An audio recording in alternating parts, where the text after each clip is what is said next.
Hi, I'm Armand, Hi, I'm Noah, and this this is is WeinHart. WeinHart.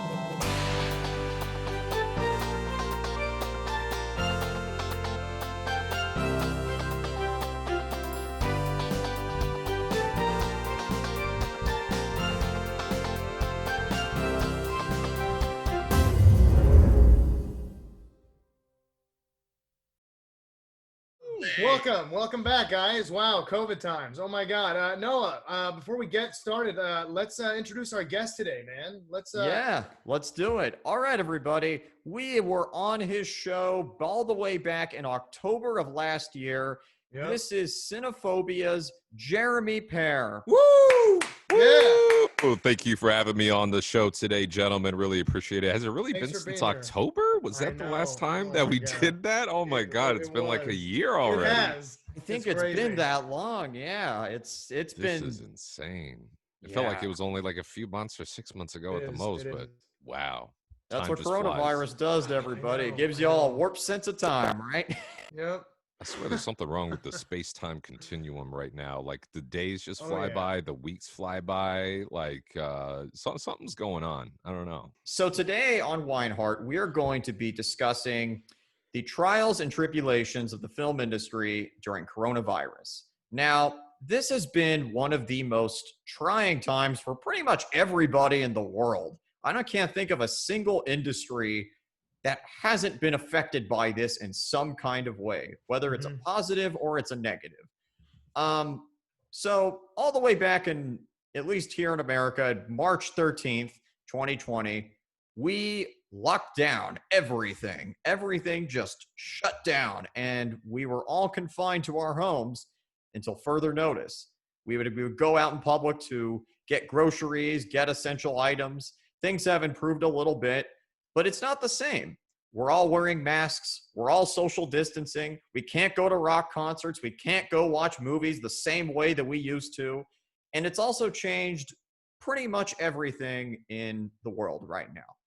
So, the first thing we're going to be talking about today is the effects on the filmmaker's side and the studio side of coronavirus.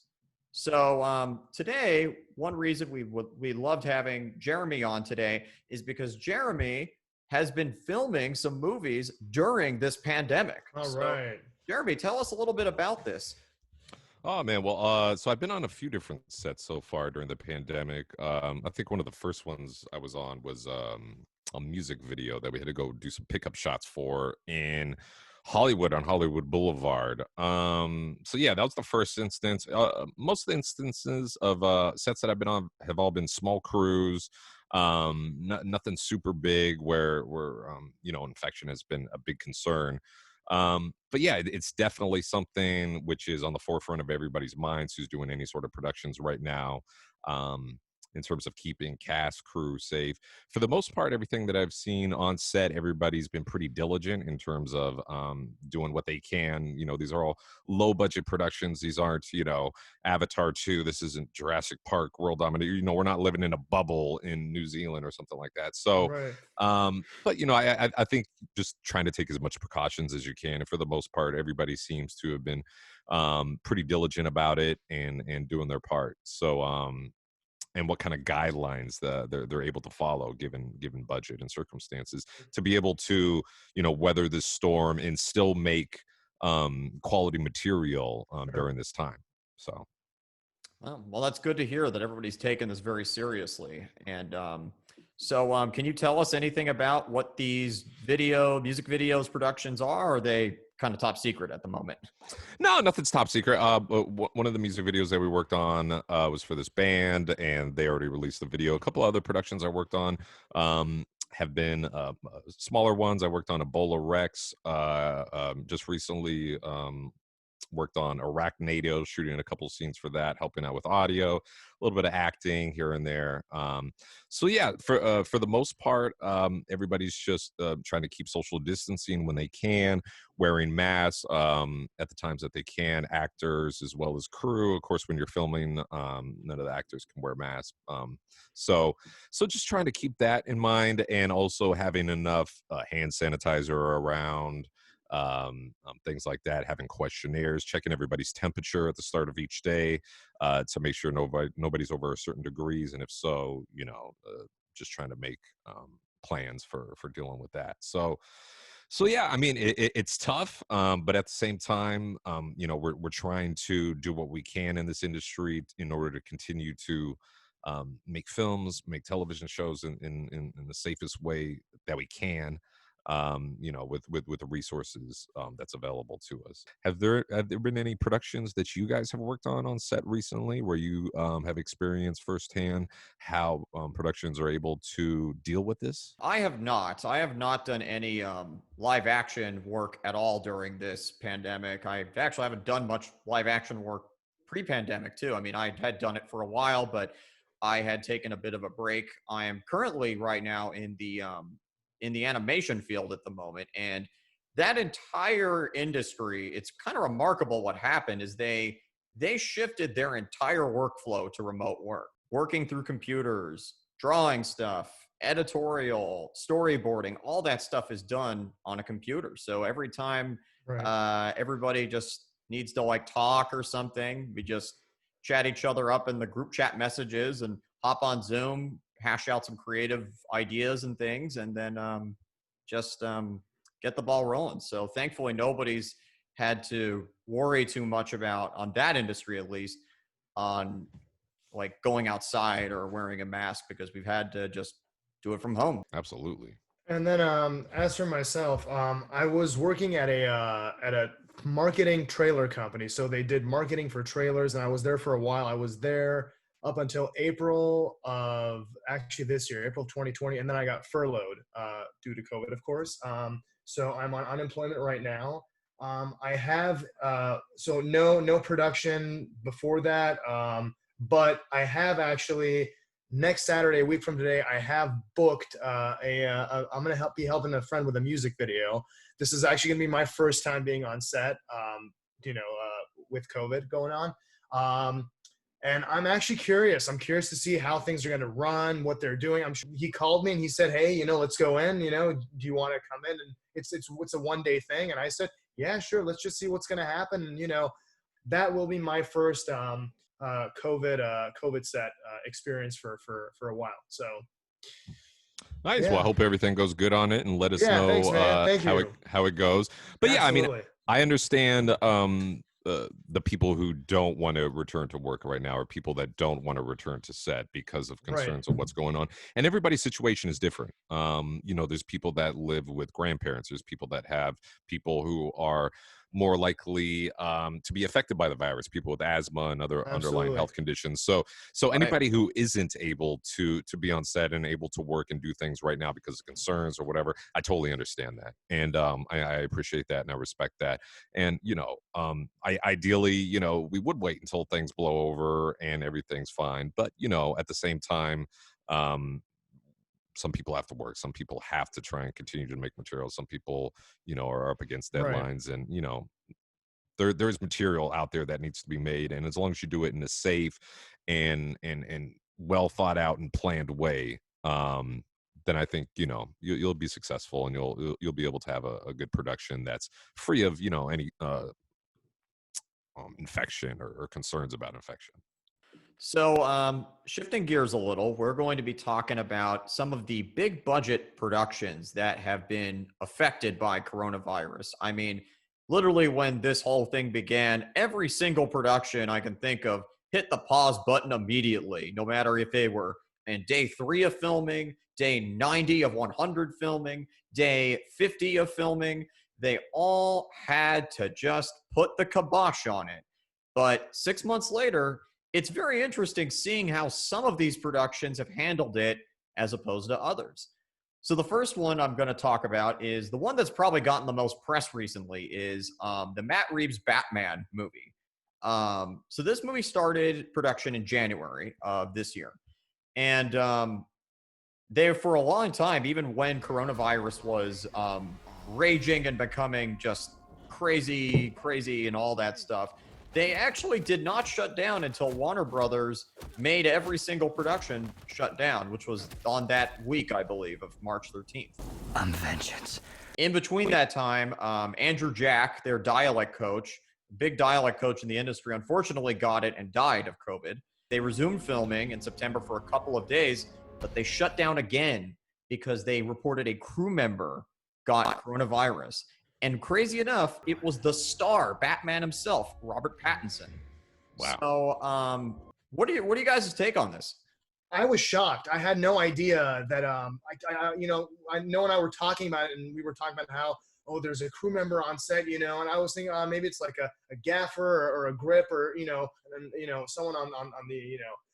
Anyways, lo and behold, it's Robert Pattinson himself, and star of the film. They got to shut it down, and now we're sitting here thinking. I mean, I think he'll be fine. He's a young guy. He's in his 30s. He's very healthy. He's going to get the care he needs.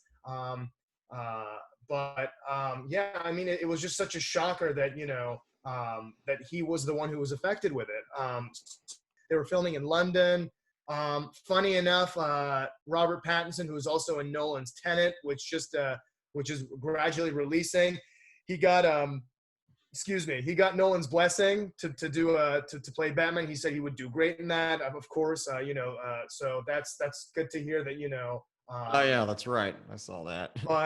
But yeah, I mean, it doesn't matter who you are, or what you do, or where you come from. In a sense, this is out to get anybody. It doesn't care who you are. It just it goes after high-paid actors, and it goes after people in low-income households. And that's the scary part of all this. That it's this idea of not knowing, and hopefully next year this whole thing blows over and we're back in theaters. Because this is something that I cannot wait for. I still think to this day that no one's going to beat Nolan, but we'll see. So I know they released the trailer for Batman, which I haven't seen yet, but did they finish filming it, or are they waiting until they can return back to work in order to finish? I think they're going to wait. Okay. So the film isn't completed yet. Right. Yeah, it's not even close, I heard. Yeah, Wow. Like not even halfway done? Yeah, they still had a good few months left, I heard. Oh, wow. Well, it seems really interesting because it seems most of the major film productions that have resumed production have been in New Zealand or Canada, and Vancouver specifically. So it seems like those, most of the major studio productions have moved to those countries because of the way they've been able to handle infections and to be able to isolate people, et cetera, et cetera. So I know that Jurassic Park Dominion, that one stopped shooting for a while, and then they resumed shooting. And, there were some jokes about, well, if there's ever an apt metaphor for reopening a park at a time when it's, not safe to do so, this is the time. So I don't know. I mean, I'm hoping that these studios are able to do this, but I think this is going to signify a huge shift on how films are made, especially big budget, absolutely, multi-million-dollar pictures. On how are you able to film these things with so many crew members, so many cast members, and be able to do that in a safe and secure way. So my guess is that because of this, things are going to shift more towards smaller productions. Things are going to shift more towards indie films, just because it is going to be cheaper and faster and less crew and less safety concerns to shoot them. The time will tell. Absolutely. And going off your point on Jurassic World Dominion, that is a movie that has had a very interesting run with its filming, because I had heard that they had spent about $9 million on COVID safety precautions for this film. Like they everyone in a hotel, and they were able to, like, as early as July, I believe, they were able to convince the cast to come back and film since then. And they haven't, and as far as I know, unless there's something Universal isn't telling us, there hasn't been a COVID outbreak of any kind. They're back in Pinewood, and I think Black Park they're also in right now filming. And they're, I know Pinewood's in England, but where's Black Park? Is that in England as well? Yeah, that's also in England. Oh, okay. So it seems like they're doing pretty good, having productions start again in England. Okay. Yeah, it seems so. I mean, if you minus Batman, which was in London, but that's. Oh, okay. So they were filming in London as well. Interesting. One of the other productions that was interesting to listen to and hear about is the Marvel Studios production, Shang-Chi and the Legend of the Ten Rings. So this one was filming in Australia, I believe, and they started in February and they shut down a month later because of COVID, but they also resumed in August. And every cast and crew member, when they showed up, had to quarantine for 2 weeks, 2 whole weeks before they could go back. So they had to get all the cast there for like 2 weeks in advance, and then they went right to it. And apparently they've been going at it ever since. But I haven't heard about that movie, honestly. I wasn't really familiar with that, and I don't think I read anything in the trades about that movie or the production at all. So, but filming in Australia, okay, interesting. Yeah, it just kind of reinforces the idea that it seems that most of the major production filming has been overseas, and that's where they found the most success in order to get things done. Quarantining for 2 weeks, wow. I mean, that's just going to raise the cost of production exponentially. You know, having to pay to quarantine people, and then all the extra costs for having safety people on set, coordinators in terms of, helping people deal with that, and just all the extra things that you're going to have to buy: masks, gloves, hand sanitizer, any sort of, shields, things like that. So, wow. Yeah. I'm interested to see how this affects the budget of these films, and how studios are going to look at investing in these sort of films, these tentpole sort of films. Absolutely. Yeah, it's interesting because I knew of the movie because I knew that Marvel released their phase 4 or whatever it was of movies that they were going to release. Yeah, Comic-Con last year. Mm-hmm. Right, and I wasn't this part of the phase 4 or something like that. Yeah, I believe so. Yeah. So that's all I've heard about this. I've actually never heard of Shang-Chi, the Marvel character himself, and I've never heard this story. It seems like an interesting thing, but it's interesting that I mean, with these movies, you never know how they're going to go. You never know, even if they're in production, you don't know if it's going to go smoothly or not, especially with COVID and whatnot. And every studio has its own, and every production company has its own regulations. I mean, it's pretty much all the same, but I'm pretty sure everyone does it a different way. No, when they resume, because I'm not too familiar with this, when they resume production in August, they aren't filming at the moment, are they? Or because if they resume, because I mean, I know that they keep going back and forth with all this, oh, we're filming now, we're not, and we're doing it again.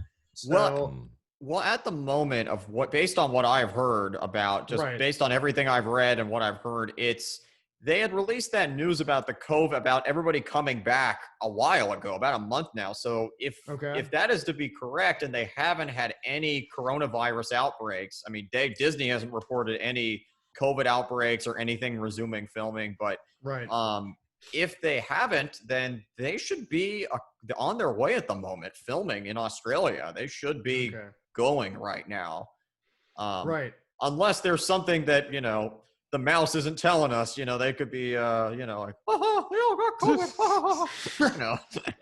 Wouldn't be surprised. Yeah, right. I wouldn't be either, but like, just keeping it under under wraps. But that was a good Mickey. You do that part-time? Half the time. I love it.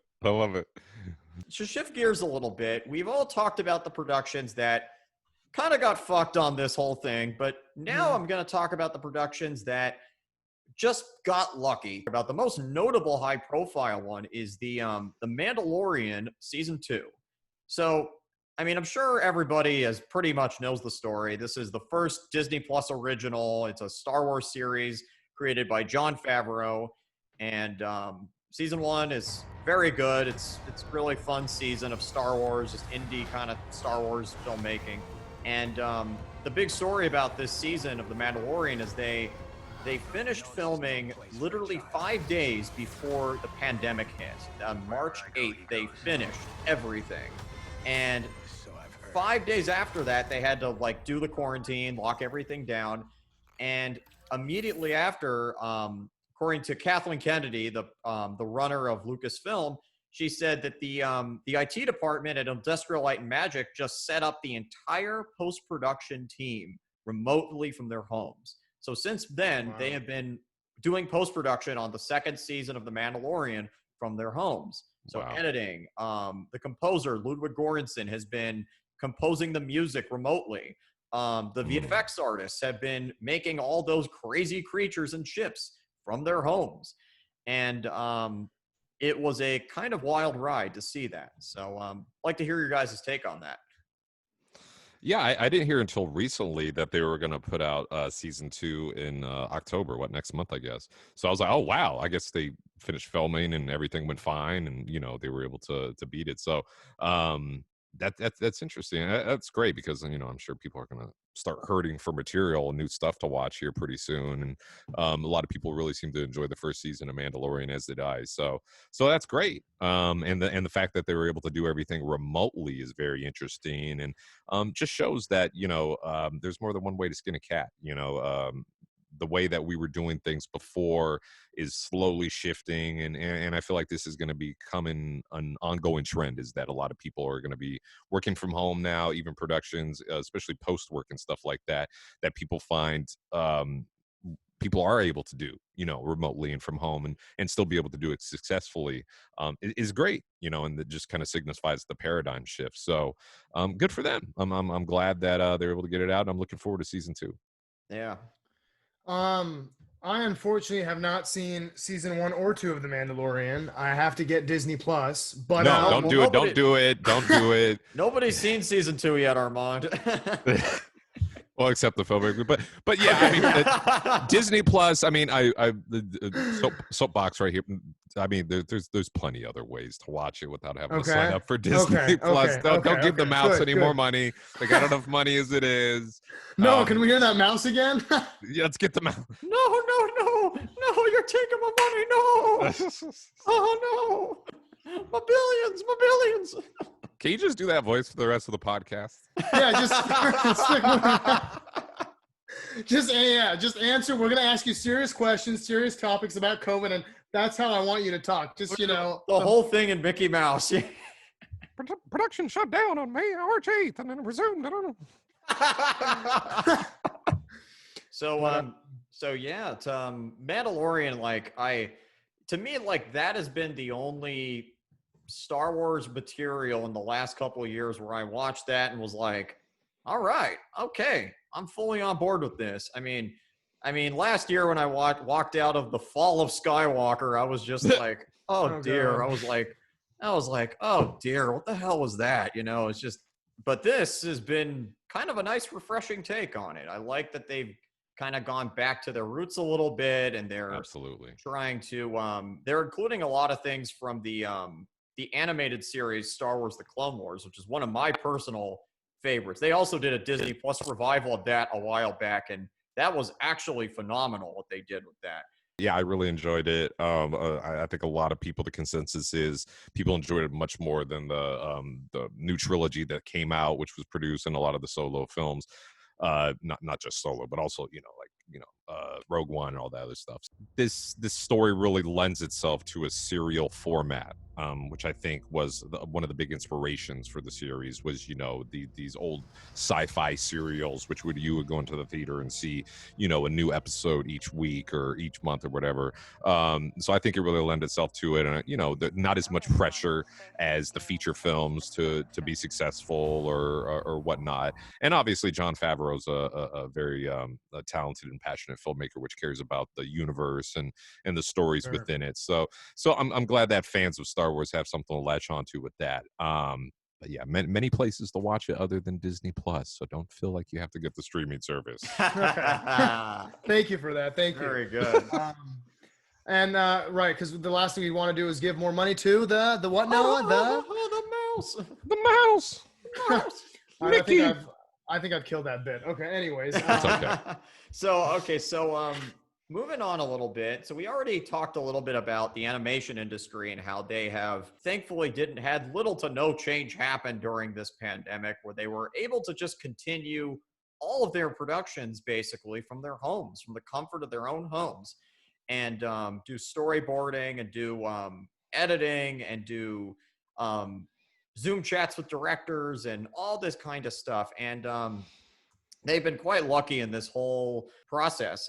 One of those shows is Rick and Morty, which they cased a clip of the 5th season a couple of months back, and looked like kind of just like any other animatic they would show of that show, you know. I think that's great that these animation studios have been able to flourish and still be able to keep on track with, you know, creating these projects and this material over this time. And, you know, and it's interesting to see how that might affect the release of later animated films. If animated films might take more precedence over films which are being shot on set, you know, because of, you know, less chance of worrying about it, and infection, everybody able to work remotely, and things like that. So very interesting. Well, up next, we're going to be going into a little bit about the sports industry. I admit that I am not a very big sports fan. I barely follow any of this. I didn't really follow it pre-pandemic or during the pandemic,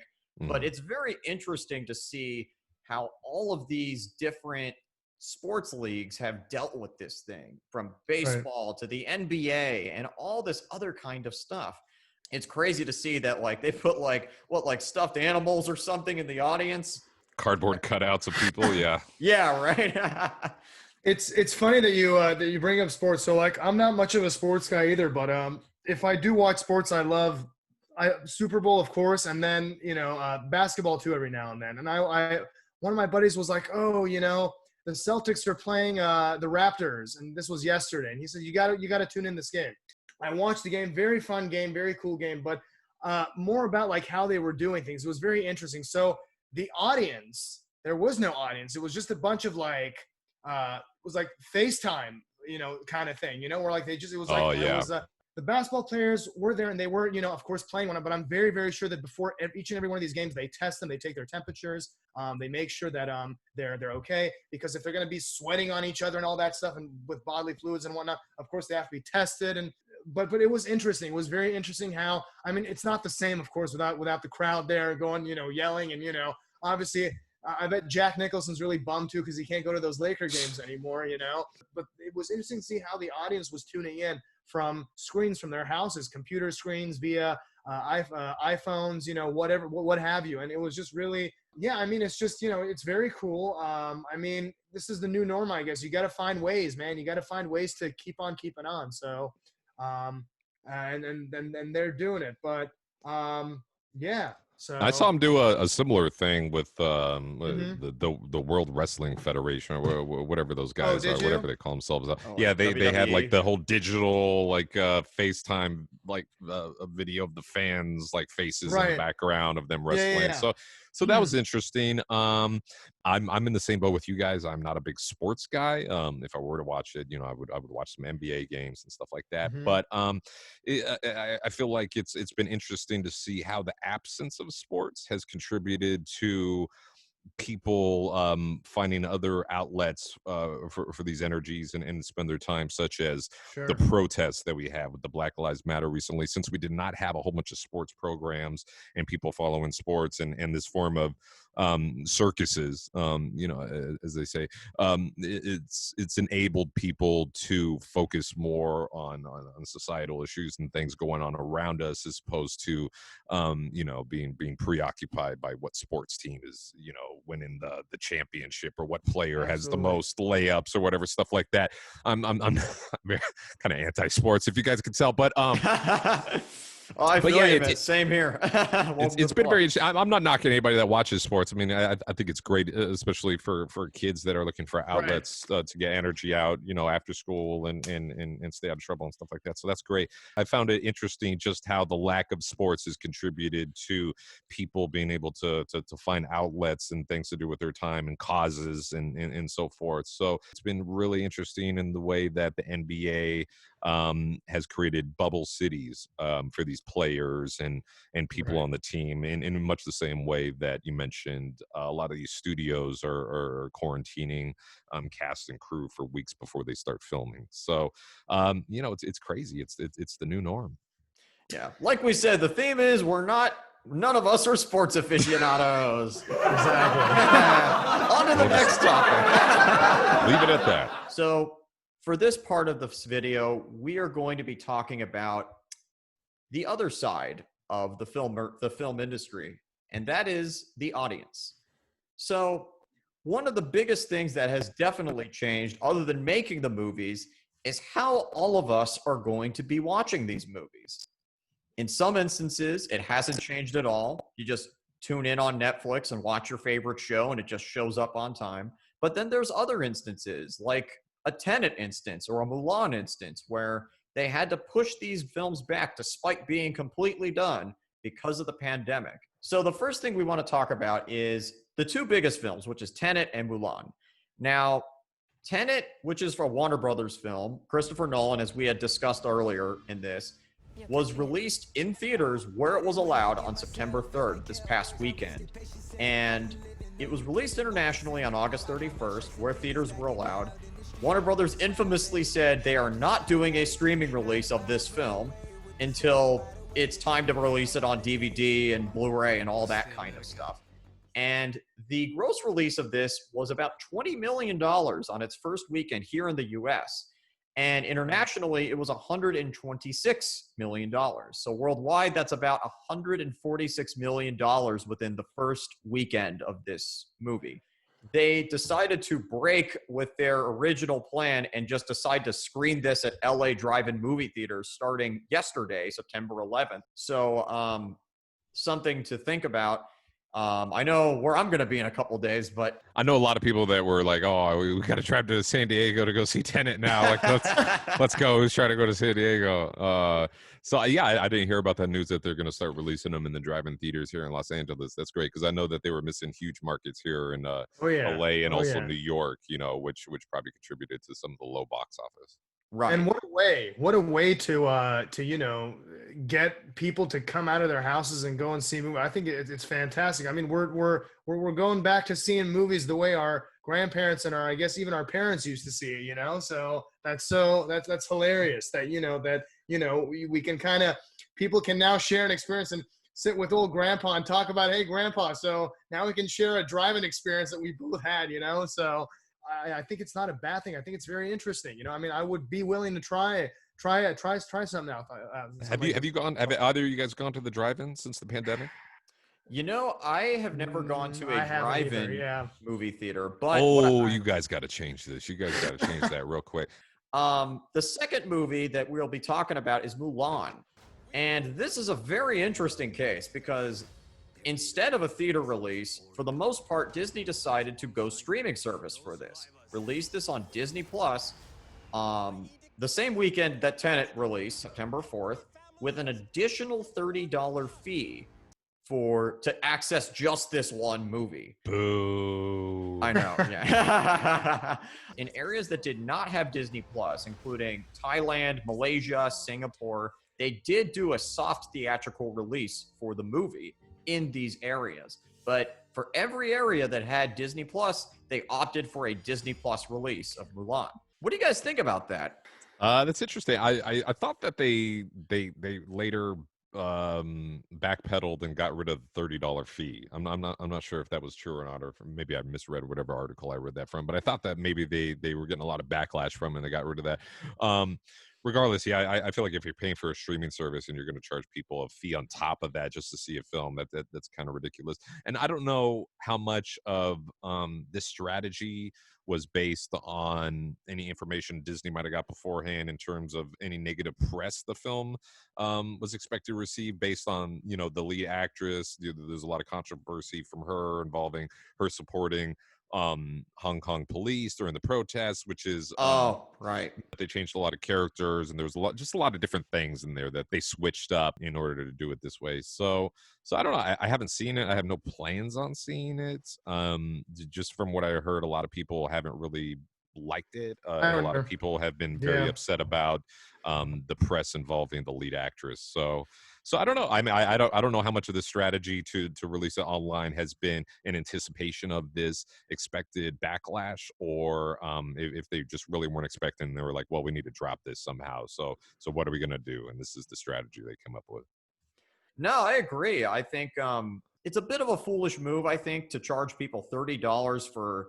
Oh, absolutely. For that's ridiculous. Just a remake of a movie that I loved as a kid, and like this is I mean, these Disney remakes, most of them do not offer anything new to this story. Right. They are there as Cash grab. yeah, exactly. Cash grabs. They are, and based on everybody I've talked to about this, they've said like this is like the worst one of them all because this is just they get rid of so much stuff and offer nothing in return. And yeah, this is if they were to do this for a bigger movie, something I would be more excited about, I would consider doing this. But this movie, which is already like, why are they remaking Mulan? Why are they doing that? That's my biggest question, first of all. I mean, it's obvious other Right. than money, there is no other reason to remake this. And it's too much money. So like, yeah, I'm like, no way, not paying for that. Also, I mean, the cartoons itself were amazing and they still hold up very, very well. The animations are fantastic, you know. So, and then also, big part of Mulan for me and what I really liked was Mushu. I mean, Eddie freaking Murphy, you know. I mean, as Mushu. I mean, you know, and I was sitting there thinking like, there probably isn't a Mushu in the new one because they're not going to do, you know, a CGI Mushu, and it's like that's the whole comedy. Like, you know, I mean, I love Eddie Murphy and I think he's amazing, but like, you know, besides the cash grab, it's like I don't understand the whole point of this, you know.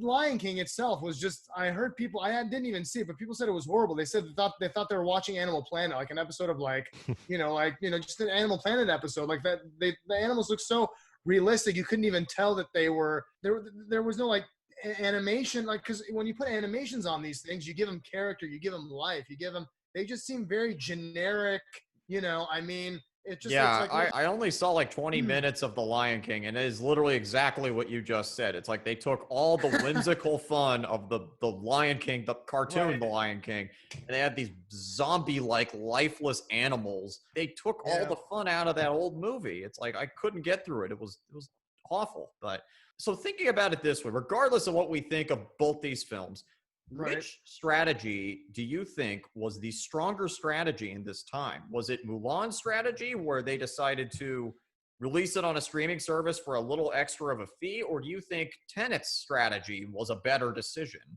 in this this climate? I mean, I feel like they were both flawed, but they were both under the gun, so they had to do it. I mean, everybody was looking towards Tenet as the box office savior for 2020, which Right. is why they kept pushing it and pushing it along. And you know, now it seems opinion about it is pretty mixed. A lot of people don't like it. A lot of people think it's okay, and you know, I don't know. I feel like either way, the studios are still trying to test out and see what works and what doesn't work, Right. and it's all just kind of trial and error at this point. So people are going to be looking to Tenet and Milan as examples on what to do or what not to do in terms of premiering films, either theatrically or streaming or both at the same time simultaneously. So it'll be interesting to see how over time people are able to look at how these films performed and the ways in which they were released and gauge future releases based on that. So with Tenet, I feel that there is no other way. Like if you stream that, I don't think like, you know, I'm sorry, like that, just keep that even during COVID times. I know these are difficult times, I understand, but they did a good thing to keep that in theaters because that is a movie that needed to be shown in theaters, you know. And I think with actually Tom Cruise throwing on a mask and going and seeing it too, it kind of, you know, blew it up more. And they're like, hey, let's use Tom Cruise to maybe get people out there more. See, Tom Cruise is doing it. He's a celebrity. He's safe. Come out and see the movie. You'll be okay too. But at the same time, Disney took the more safer. I mean, fuck the $30 fee. I'm sorry. That's just terrible. That's terrible. But I do understand the whole COVID approach and like, you know, the whole, you know, being safe and, you know, keeping you know, being vigilant and being safe. And so I understand that too. So you just have to find a solution, stick to that solution. And I guess, you know, put it out there and, you know, if it flops, it flops. If it doesn't, it doesn't. So I think, you know, personally, I think that, you know, besides the $30 fee, which I'm completely against, I think Mulan did do it safer. I think they picked the safer approach to release it because of COVID and families and wanting to stay at home. And, you know, I think it's also a very smart way of getting people here, especially in California with all these fires going on. I mean, Jesus Christ, can anything? What's next? Oh my What God. else has God got for us?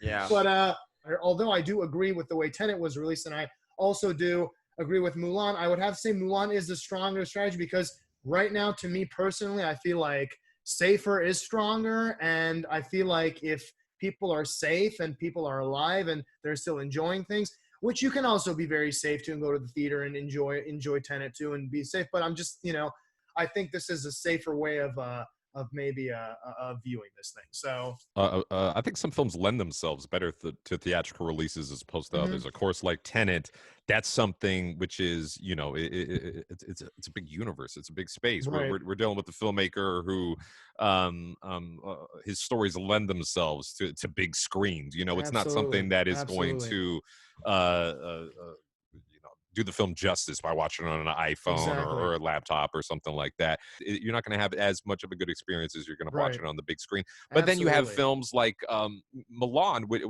I feel would also lend themselves better to a theatrical experience, but maybe not in the same level as Tenet. And I know that one of right, the other things that we were talking about was theaters versus VOD, and hmm it seems like a lot of the comedy films and a lot of the children's films, such as Trolls World Tour, the Scooby Doo movie, Bill and Ted 3. Some of those films lend themselves better to the home premiere experience because they aren't big action pieces. They aren't big world building pieces. They are more tailored to smaller stories and sure. comedies and children and animation films. So that's something to also consider. Personally, I agree with both you guys. Like, I think they were both flawed in their own right, but I also think that they were testing the waters. I mean, they were trying. Their backs were both up against the wall with this one because, Mhm. I mean, literally nobody had done this yet. So Right, nobody had done this big release in a pandemic thing yet. I mean, I guess the last time they had to do this was 100 years ago when some of these studios were just starting, which is right, insane to think about. If I'm speaking personally from a safety perspective, I personally will not be visiting a theater for a good while until we get some kind of vaccination for COVID, or there is some kind of more research that comes out about this thing. Because one of the things I know about coronavirus is that it can travel through one of the ways it can travel is through air vents, air conditioning, air vents and things. And movie mhm. theaters, as much as they're awesome dark rooms full with people and all that stuff, there is a lot of air conditioning in there, and that could potentially filter through to the theaters, and people could potentially get coronavirus even if they do wear their masks, even if they do socially distance. So, I mean, it's not the theater's fault at all. I don't fault them at all for it because it's just an unfortunate situation. But I mean, I'll try a drive-in. I'll totally do that. But until there's some kind of more evidence, science out there about COVID and there's a vaccine, I personally will not be visiting an indoor theater for a little while. Now, with Mulan's case, um, personally, if they just knocked that price down to like something cheaper or something a lot cheaper than $30, I would consider watching Mulan. I'd consider it because, I mean, VOD is already doing this essentially with first run movies and rentals. Like, they did this with all of Universal's movies when the COVID pandemic first hit. But the price tag of $30 that's too much, honestly. It's way too much because I understand what they were thinking behind it. They were thinking, oh, that could equal concession costs and a movie ticket cost and all that kind of stuff. But the thing they didn't count on is not everybody here or around the world is are like living with their family. Some people are living alone. Some people just have a Right. second roommate. So I feel like they may have alienated a little bit of an audience by doing this for people that are like single bachelors and stuff. Like, you look at that price tag and you're like, well, geez, screw that. I could get this, and this for $30 total. Right. So, but they're both trying, and I have to give them both credit for really doing what they can during this trying time. Absolutely. It's tough. And, Like I said, people might not agree with certain solutions, but it is still tough to be like, an executive at one of these studios. And, decisions do have to be made because there's a lot of pressure on you. And, I mean, sometimes they probably sit and they talk about it and, they come up with, I'm hoping, or I'm assuming they put it to a vote and then they come up with something and then they go, okay, well, then this is how we're going to do it. And then once they agree upon something, they probably say, okay, well, let's just, guns blazing, let's just go out with this and, whatever happens, happens. So, yeah. So shifting gears a little bit, one of the other releases we'll be talking about is the Universal Studios drama between movie theaters and VOD streaming. So if you guys remember earlier in the summer, there was this huge drama between VOD streaming service and movie theaters chains such as AMC, Regal, Cinemark, etc. Universal decided to release Trolls World Tour the day it was supposed to be released in theaters, instead on VOD streaming. And the movie made, I believe, about $100 million in rentals for this thing. Like, a huge opening. They did not expect this to be as huge as it became.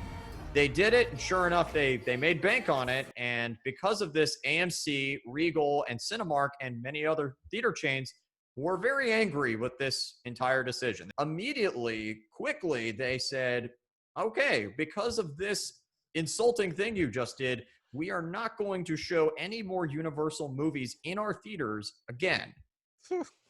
Now, this was back in May of 2020, and in July of 2020, VOD streaming services and AMC theaters buried the hatchet, and they announced a brand new deal between these two. So what that deal entailed was AMC is now getting a cut in the revenue of these Universal VOD on-demand rentals. The price tag is they have to make it at least $20, and they are not allowed to lower that rental price until after 3 months of this thing first streaming, for like first run movies, like theatrical and streaming. So what are your guys' take on that? Wow. Yeah, I didn't realize that that's the new agreement that they had in place now. So that's very interesting to hear about that. And I had no idea that AMC was getting a cut of the revenue of the the VOD on demand rentals. That's crazy. I never knew that either. And yeah, the whole thing I read about the news about theaters saying that they would never show a Universal film was just, oh man, it just sounded like kids infighting. It just sounded real ridiculous. I mean, there's no way that's just not going to show any Universal films in your theater. It doesn't make any sense. Yeah, it's like you just got to look like, okay, we got a Jordan Peele movie. Oh wait, can't show that. We got Fast and Furious. Oh, can't Right. show that either. Nah, that doesn't make any sense. Jurassic Park, isn't that Universal? Oh yeah, Jurassic Park, Despicable Me. That's insane. No, there's no way that would work. And it seems like they were just kind of posturing and trying to do see what they can get away with. So that's, wow. That's really interesting. Yeah, I don't know. It seems like things are definitely shifting towards streaming now. And after this whole thing is all said and done, I definitely feel like the whole market for releasing movies is going to be changed exponentially because of this. Yeah, these theaters, I definitely see how they're hurting right now. And I understand that. But, at the same time, I feel like hopefully this gives a rise to more mom and pop theater chains, which has fallen by the wayside in recent decades because of, big giants and conglomerates like your AMCs and your Regals able to have a monopoly on the film market. And I think, some of these theaters need to recognize and studios need to recognize that it's a very symbiotic relationship. They need each other in order to do this. But I think the theaters are also starting to see that they might not be needed as much as they thought they were, because audiences are able to stream things online. People are willing to pay money just to stay at home and watch these films. But then you have a large portion of people which want to see these movies in theaters. But then you have people like Noah and a lot of people that are concerned about going in person to theaters again based on the risks involved. And it might take,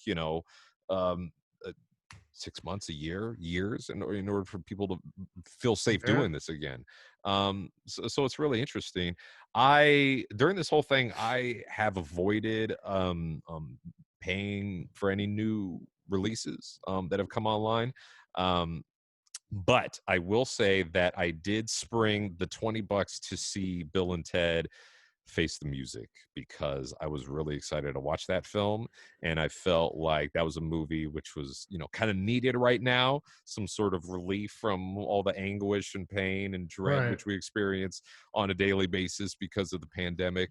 And I really wanted to support that film just because I love Bill and Ted, and I Sure. feel like, Of it course. did take them a long, long time in order to get this film made, and I did want to support that, and I would have watched it in theaters, if it was the case. I felt like $20 was kind of a lot, definitely more than a regular ticket price, but I was able to watch it with other people, and we weren't paying $20 a pop. Sure. It kind of made sense, and I guess you get to watch it for 30 days, and then after that, you would have to rent it again. Um, so yeah, very interesting paradigm shift going from theaters to streaming, and how they're able to view each other and the relationship. I think it's ridiculous why they would, vow never to show Universal Film again. I don't even know how that's going to work. I feel like that's a huge client right there of yours. And, for you to just say like, fuck you, I'm not showing your films anymore. It's like, you're not really hurting Universal. I mean, you are, but in a sense, you're more hurting, I think, the theaters themselves. Like AMC kind of messed up on that one a lot, because if you're telling someone like Universal, like, okay, well, we're not going to show our movies anymore. It is what it is. It's like Universal's going to go, okay, fine. I mean, we'll just find theaters that want to show our movies, I mean, it's like, Exactly. but, and that's, I mean, it's just childish. I mean, like, I feel like people do things and, say things sometimes that, I feel like they're speaking from emotion, they're not speaking from logic, and I'm glad that they did, as you said, bury the hatchet, because, I mean, yeah, that's a big, like I said, it's a huge, Universal's huge, man. It's a huge client right there. I mean, to lose Universal, I mean, that's, it's just crazy. Yeah, I agree with both of you guys. I think it was essentially, to me, it seemed like a very in the moment kind of knee jerk reaction from the theater industry. I think they were paranoid that the fear was that this was somehow going to say extinguish their whole business and say, oh no, because this animated movie about trolls did incredibly well and in a VOD streaming platform, there is now no reason to go to a movie theater anymore. I think that was generally their thinking, but Mm-hmm. generally, I don't think that's true, because I actually think that theaters will probably make quite a comeback coming out of this. Because one thing everybody is going to be in demand for once this thing is over is everybody just wants to go back and be entertained by something, whether it be the sports industry or our industry.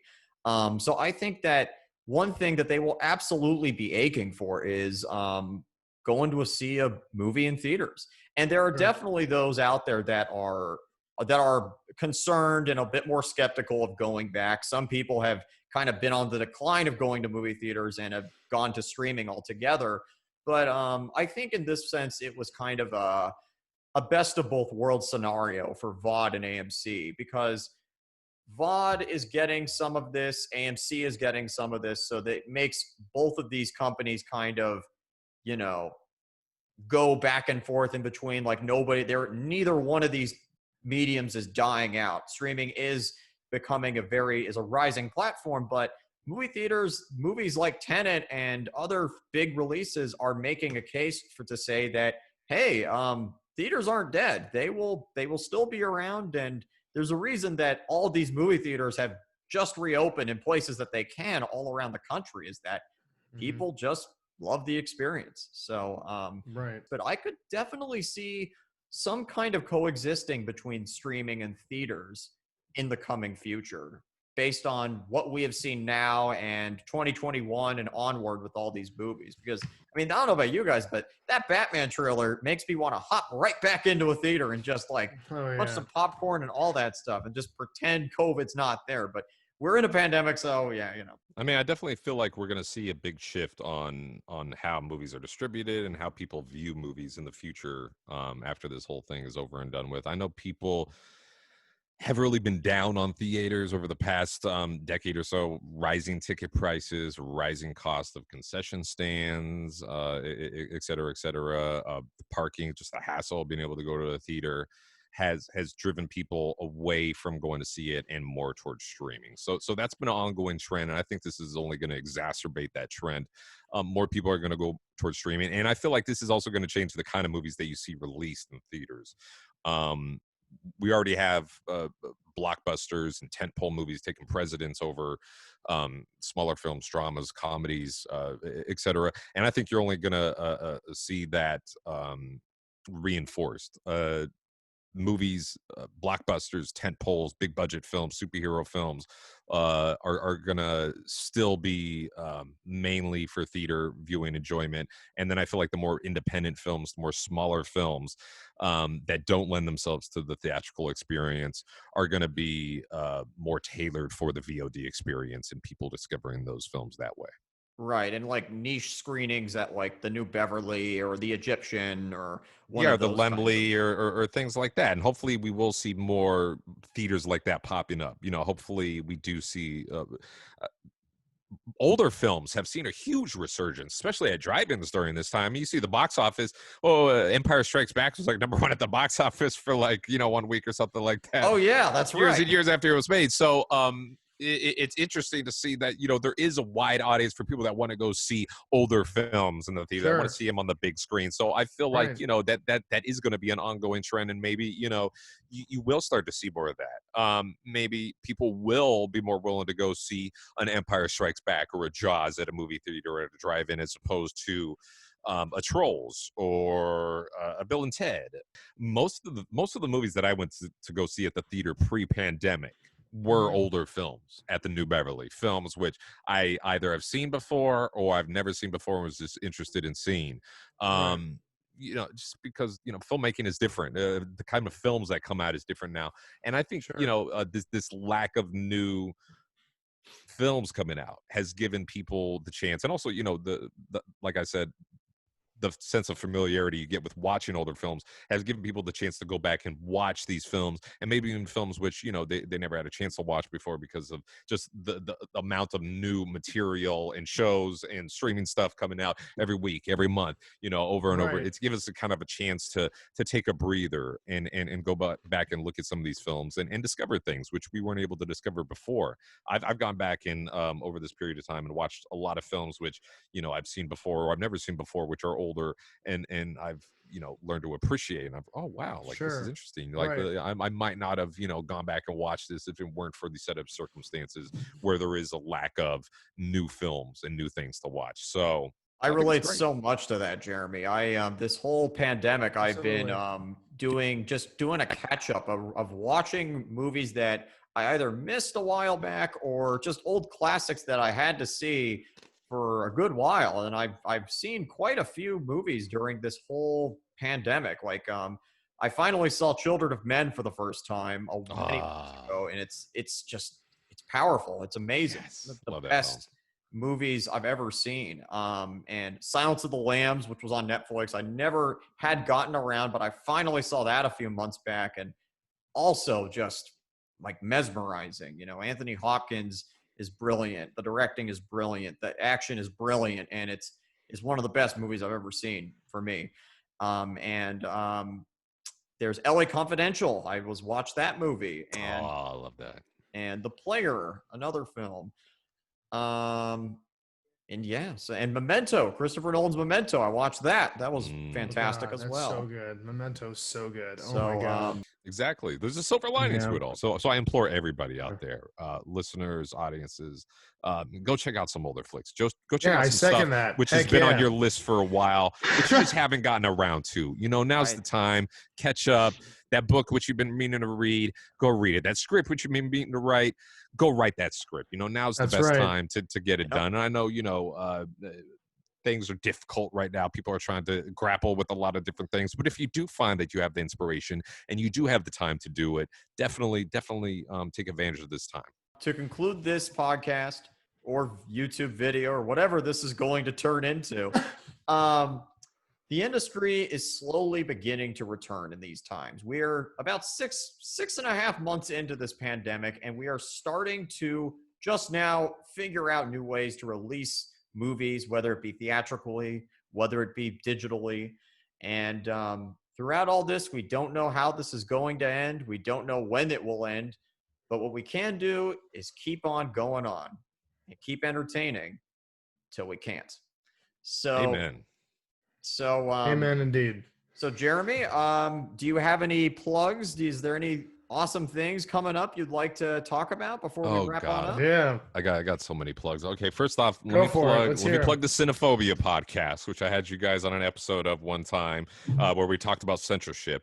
Definitely one of the better episodes, which I feel which we've done on the podcast. So go to YouTube. It's all one word, CinePhobia. Check it out. Like, subscribe, watch the videos, etc. I do have a feature film, which we are going to start shooting later this month, early next month, called Meat Hook. This is the first feature film of which I've written and will be directing, so I'm very excited for that. All right. We are shooting Congratulations. it. Thank you. Check us out. We got a Facebook page, Meat Hook, all one word. A couple other projects which I've been working on recently. I did a short film for this anthology feature film called Found Footage of Fear. This is one I shot during the pandemic at home with roommates, by myself, crewing the whole thing. So I had a lot of really good time doing that. And this is a film all about found footage stuff. It's all found footage short films. So that is available on streaming right now over at SoCal Cinema Studios On Demand. And you can also purchase a DVD copy of it as well online. That's called Found Footage of Fear. Also have a couple projects which I've been working on and helping out with lately. One of them was Ebola Rex, which I think is available now.